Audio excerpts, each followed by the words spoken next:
प्राकृत अनुरागी सभी महानुभावों को मेरा डॉक्टर पुलक गोयल का यथा योग्य अभिवादन सादर जय जिनेन्द्र। आज हम प्राकृत डिप्लोमा कोर्स के अंतर्गत पाठ्य पुस्तक प्राकृत व्याकरण में से पाठ क्रमांक 2 समास, इसका 9वां भाग देख रहे हैं। आज के इस वीडियो में आपको समास प्रयोग के उदाहरण जो कि प्राकृत गद्य पद्य सौरभ पुस्तक में से लिए गए हैं, उस पुस्तक में से पाठ क्रमांक 8, 9, 10 आदि इन पाठों में से जो चयनित समास के प्रयोग हैं वो उदाहरण के रूप में प्रस्तुत किए जाएंगे और फिर इनका समास विग्रह किया जाएगा। चलिए प्रारंभ करते हैं। पाठ क्रमांक 8। राम निगमन भरह रज्य विहाणम। राम निगमन, राम का निर्गमन, और भरत का रज्य विहाणम, राज्य विधान। यहाँ पर भी अगर हम इस पूरे शब्द को समास विग्रह करते हैं, राम निगमन, राम का निर्गमन, तो यहाँ पर क षष्ठी विभक्ति आती है और उसके बाद राम का निर्गमन और भरत का राज्य विधान, तो यहाँ पर भी और, इससे ये द्वंद्व समास का प्रयोग हो जाता है। और फिर भरत का राज्य विधान, भरत का राज्य विधान, यह है भरत का, इस दृष्टि से षष्ठी तत्पुरुष हो जाता है। लेकिन यहाँ पर दो पद जब हम बनाते हैं तो राम निर्गमन ये पहला पद हुआ और भरत राज्य विधान, भरत का राज्य विधान, ये दूसरा पद हुआ। इन दोनों को आपस में और से जोड़ा जा रहा है, इसलिए यहाँ पर द्वंद्व समास का प्रयोग माना जाएगा। चलिए, इस पाठ में 3 आपको समासित पद सामने आ रहे हैं। सबसे पहला है जल समिद्धा। जल समिद्धा, इसका अर्थ हुआ जल से समृद्ध। समिद्धा समृद्ध, जल से समृद्ध। अब जल से तृतीय विभक्ति आ गई, इसलिए यहाँ पर तृतीया तत्पुरुष समास है। समृद्ध है, किस कारण से समृद्ध है? जल के कारण से समृद्ध है, इस दृष्टि से। अगला शब्द है आणा गुण विशालम। आणा गुण विशालम, आणा आज्ञा, गुण, आज्ञा गुण से जो विशालम विशाल है, आज्ञा गुण के कारण जो विशाल है, इसका अर्थ हुआ आज्ञा गुण से जो समृद्ध है, युक्त है, सहित है। यहाँ पर भी आज्ञा गुण से, यह तृतीया विभक्ति है, इसलिए तृतीया तत्पुरुष समास का प्रयोग माना जाएगा। इसमें तीसरा शब्द है नमीय शरीरो। नमीय शरीरो, नमीय झुका हुआ, शरीरो शरीर, झुके हुए शरीर वाला। कैसा व्यक्ति? जो कि झुके हुए शरीर वाला है, ऐसा व्यक्ति। तो यहाँ पर कर्मधारय समास का प्रयोग है। शरीर कैसा है, व्यक्ति कैसा है, झुके हुए शरीर वाला है। विशेषण और विशेष्य की यहाँ पर बात आ गई है, तो फिर यह है कर्मधारय समास हुआ। शरीर का विशेषण नमीय, नमित यानी झुका हुआ, झुका हुआ शरीर वाला ऐसा व्यक्ति, वह, तो कर्मधारय समास का प्रयोग हुआ। इस प्रकार से हमारा यह 8वां पाठ कंप्लीट हुआ, जो कि जैन रामायण में से था। अब पाठ क्रमांक 9, अमंगलीय पुरुषस्य कहा, अमांगलिक पुरुष की कथा। यहाँ पर भी ये अब गद्य भाग आ गए हैं। पाठ क्रमांक 9 से लेकर पाठ क्रमांक 14 तक गद्य के पाठ हैं और उसके पहले पाठ क्रमांक 8 तक पद्य के, गाथाओं वाले पाठ थे। यहाँ पर पाठ क्रमांक 9 में 4 शब्द समास के रूप में, समास प्रयोग के रूप में आपके सामने हैं। सबसे पहला शब्द, पाठ का अर्थ में क्लियर कर देता हूं, अमंगलीक पुरुष की कथा। पुरुष कैसा है? अमंगलीक है। तो यहाँ पर भी अमंगलीक ये विशेषण हो गया, तो कर्मधारय समास का प्रयोग है। पहला शब्द परचक्क भयेण। परचक्क भयेण। परचक्क, परचक्क का अर्थ होता है पर यानी शत्रु के चक्र, शत्रु के द्वारा, भयेण भय। परचक्क का अर्थ हुआ शत्रु की सेना या शत्रु, तो शत्रु के द्वारा, परचक्र के द्वारा भय, भयेण भय से। तो यहाँ पर परचक्र के द्वारा होने से यहाँ तृतीया विभक्ति हो गई और इसलिए यह तृतीया तत्पुरुष समास का प्रयोग हुआ। अक्सर हम देख रहे हैं समास में तत्पुरुष समास की ही बहुलता आपके सामने आ रही है, तो यह स्पष्ट है सबसे सरल समास तत्पुरुष समास है, जिसका प्रयोग प्रायः ग्रंथों में, गाथाओं में मिलता है और हम सभी करते भी हैं। अगला शब्द यहाँ पर है मुहपेक्षणेन। मुहपेक्षणेन, मुह मुख, पेक्षणेन देखने से, मुख देखने से, मुख का देखने से, मुख का देखने से, ये इसका अर्थ हो गया। तो यहाँ पर किसका प्रेक्षण है? मुख का प्रेक्षण है, मुख का देखने से। तो यहाँ पर षष्ठी विभक्ति का प्रयोग हो गया। इस दृष्टि से षष्ठी तत्पुरुष समास का प्रयोग है। बहुत सरल सरल ये प्रयोग हैं षष्ठी तत्पुरुष का। अगला शब्द है वयण जुत्तीये। वयण जुत्तीये, वयण वचन, वचन की जुत्ती युक्ति, वचन की युक्ति से, वचन की युक्ति से, की यहाँ पर भी षष्ठी विभक्ति है, इसलिए षष्ठी तत्पुरुष समास हुआ। अगला शब्द यहाँ पर जो अंतिम है मुहदंसणम। मुहदंसणम, मुह यानी मुख, दंसणम दर्शन, मुख दर्शन, मुख का दर्शन। यहाँ पर भी का यानी षष्ठी विभक्ति और षष्ठी तत्पुरुष समास का प्रयोग है। अंतिम तीन जो थे वो तीनों ही षष्ठी तत्पुरुष समास के प्रयोग थे। अगला पाठ, पाठ क्रमांक 10। बहुत अच्छा पाठ है ये। व्यूसीये पुत्त बहुए कहाणगम। व्यूसीये विदुषी, पुत्त बहुए पुत्र वधू का, कहाणगम कथानक। अब यहाँ पर 3 शब्द आपके सामने हैं पाठ के शीर्षक में। इसमें से समासित पद कौन सा है जरा देखिए। बिल्कुल आपकी नज़र ठीक पड़ी है, बीच में पुत्र बहुए, पुत्र वधू के द्वारा, पुत्र वधू का। अब यहाँ पर पुत्र बहु ये कौन सा समास है? तो पुत्र की वधू, पुत्र की वधू, तो वो हुआ पुत्र वधू। षष्ठी तत्पुरुष समास का प्रयोग है।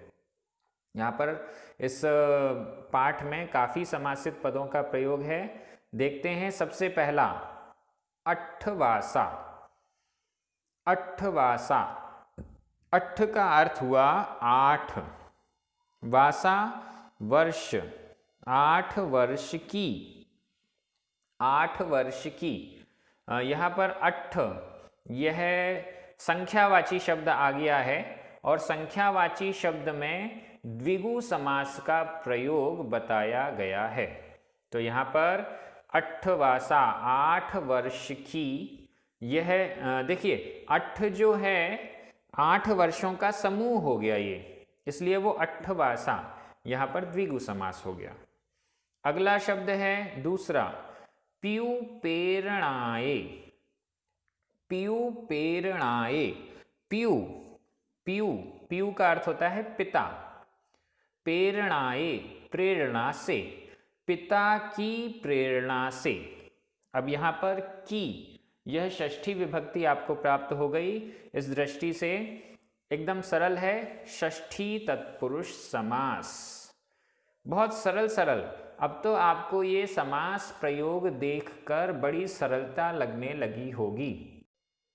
बार बार मैं आदरणीय डॉक्टर प्रोफेसर कमल चंद जी सौगानी की तारीफ करता हूँ कि उन्होंने जो पुस्तक प्रकाशित की हैं, पुस्तकें बनाई हैं प्राकृत भाषा को सिखाने के लिए, वो बहुत अधिक वैज्ञानिक पद्धति से बनी हैं। कितने अच्छे से उन्होंने पहले समास को परिभाषित किया, उसके उदाहरण दिए और उसके बाद फिर उसको प्रयोग में लाके दिखाया। प्राकृत गद्य पद्य सौरभ में से समास के प्रयोगों को छांटा गया और फिर उनका विग्रह आपके सामने करके बताया जा रहा है। इस दृष्टि से उन्होंने बहुत अच्छी पुस्तक प्राकृत व्याकरण को सीखने के लिए बनाई है। यहाँ अगला शब्द है सवर्ण धम्म सवणेन। सवर्ण धम्म सवणेन। सवर्ण सर्वज्ञ, धम्म धर्म, सवणेन श्रवण से। सर्वज्ञ के धर्म श्रवण से। सर्वज्ञ के धर्म के श्रवण से। अब यहाँ पर सर्वज्ञ के और धर्म के दोनों ही स्थानों पर षष्ठी विभक्ति आई हुई है, इसलिए षष्ठी तत्पुरुष समास का ही प्रयोग एकदम स्पष्ट रूप से दिखाई दे रहा है। चौथा यहाँ पर शब्द है ससुर गेहे। इसका अर्थ कीजिए ससुर गेहे, गृह में। ससुर के गृह में, ससुर के घर में। यहाँ पर भी षष्ठी विभक्ति है, इसलिए षष्ठी तत्पुरुष समास का ही प्रयोग है। अगला शब्द धम्मो व एसो। धम्मो व एसो। धम्म संधि विच्छेद कर लीजिए। धम्म प्लस उव एसो। धम्म में अंत में छोटा आ, उव एसो का उ, आ प्लस उ बराबर ओ, तो बन गया धम्मो व एसो, धर्मोपदेश, धर्म का उपदेश। धर्म का उपदेश, यहाँ पर भी षष्ठी विभक्ति है और इसलिए षष्ठी तत्पुरुष समास का प्रयोग है। अगला शब्द हियय गय भावम। हियय गय भावम, हृदय गत भाव। हृदय में गत, गत का मतलब है उत्पन्न। हृदय में उत्पन्न भाव। कैसा भाव है? हृदय में उत्पन्न। तो यहाँ पर हृदय में सप्तमी विभक्ति हुई, इसलिए सप्तमी तत्पुरुष समास का प्रयोग है। अगला शब्द वीस वासेसु। वीस वासेसु, 20 वासेसु वर्षों में, 20 वर्षों में। तो 20 वर्ष अब यहाँ पर संख्या है और संख्या के साथ जो समास होता है, संख्या के रूप में जो विशेषण आता है, तो वह द्विगु समास का प्रयोग होता है। इस दृष्टि से यह द्विगु समास हुआ। अगला शब्द भी सरल है, बारस वासा।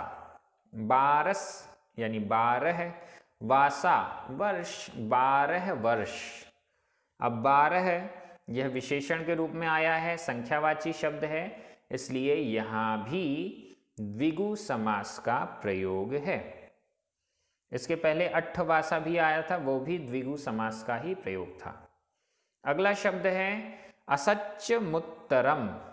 असच्यमुत्तरम, इसका सबसे पहले संधि विच्छेद करना होगा। असच्यम, आधा मा जो कि अनुस्वार के रूप में बन गया है, असच्यम प्लस उत्तरम, उ, आधा मा और उ मिलकर मा में उ की मात्रा हो गई। असच्यम उत्तरम। असच्यम असत्य, उत्तरम उत्तर, असत्य उत्तर।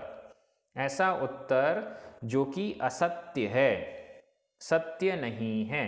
तो यहाँ पर उत्तरम, उत्तर का विशेषण हुआ असत्य। विशेषण और विशेष्य की चर्चा आ गई है, इसलिए कर्मधारय समास का प्रयोग हुआ। अगला शब्द मरण समयस्य। मरण समयस्य, मरण समय का, मरण के समय का, मरण के समय का। तो यहाँ पर मरण के षष्ठी विभक्ति है। षष्ठी विभक्ति होने के कारण षष्ठी तत्पुरुष समास है। समास में मैं आपको ध्यान दिला दूं, जो शब्द के अंत में विभक्ति है उसकी चर्चा नहीं हो रही। मरण समयस्य, यहाँ पर समयस्य में भी षष्ठी विभक्ति का एक वचन है अंत में, मरण समय का, तो समय का इसकी षष्ठी विभक्ति नहीं देखी जा रही है, बल्कि जो दो शब्द जुड़ रहे हैं उनके जुड़ने में जो विभक्ति प्रयोग आ रही है, मरण को समय से जोड़ने के लिए के, यह विभक्ति आएगी, मरण का समय। इसलिए यह जो विभक्ति का आ रही है, मरण का समय, तो वह का विभक्ति षष्ठी विभक्ति है और इसलिए वह षष्ठी तत्पुरुष समास है। ऐसा आपको बाकी सब जगह देखना है। अगला शब्द है धम्महीण मनुसस्य, धम्महीण मनुसस्य, धम्महीण धर्म से हीन, धर्महीन, मनुसस्य मनुष्य का, धर्महीन मनुष्य का। अब यहाँ पर मनुष्य कैसा है? धर्महीन है। मनुष्य का विशेषण धर्महीन यह बताया गया है। इस दृष्टि से विशेषण और विशेष्य का प्रयोग हुआ, यह कर्मधारय समास का प्रयोग है। अगला शब्द मानव भवो, मानव भवो, मानव मनुष्य, मानव, भवो भव, मनुष्य का भव, मानव भव, मनुष्य का भव। यह भी बहुत सरल है, षष्ठी विभक्ति है, इसलिए षष्ठी तत्पुरुष समास का प्रयोग है। अगला शब्द धम्मपत्तिये, धम्मपत्तिये, धम्म धर्म, पत्ति प्राप्ति, पत्तिये प्राप्ति में, धर्म प्राप्ति में, धर्म की प्राप्ति में, धर्म के लाभ में। अब यहाँ धर्म की प्राप्ति, तो यह षष्ठी विभक्ति आ गई और षष्ठी तत्पुरुष समास का प्रयोग हुआ। अगला शब्द अंतिम शब्द है इस पाठ का पंचवासा, पंच यानी पांच, वासा यानी वर्ष। जैसे 8 वासा आया, 20 वासेसु आया, 12 वासा आया, वैसे पंचवासा 5 वर्ष। तो यह 5 वर्ष भी संख्यावाची आपको विशेषण मिल रहा है, इसलिए द्विगु समास का प्रयोग है। इस प्रकार से आज का पाठ हम समाप्त करते हैं। अगला पाठ आएगा जो कि इस समास का अंतिम भाग होगा, जिसमें पाठ क्रमांक 11 से लेकर पाठ क्रमांक 14 के चयनित समासों का प्रयोग हम सीखेंगे। आप सभी बहुत अच्छे से अध्ययन कर रहे हैं। प्राकृत की ऐप भी आ चुकी है। इस ऐप के माध्यम से आप सभी सारे वीडियोस प्राकृत सर्टिफिकेट कोर्स के, प्राकृत गद्य पद्य सौरभ के, प्राकृत जैनागम के ग्रंथों के, उन सब को लाइन से पढ़ सकते हैं एक के बाद एक, जो कि आपको बहुत सरल हो जाएगा। हमारे जिन पुण्यार्जकों के निमित्त से ये वीडियोस परमानेंट हो रहे हैं यूट्यूब पर और ऐप पर, उन सब को बहुत बहुत धन्यवाद। आप सभी को बहुत बहुत धन्यवाद। जय जिनेंद्र।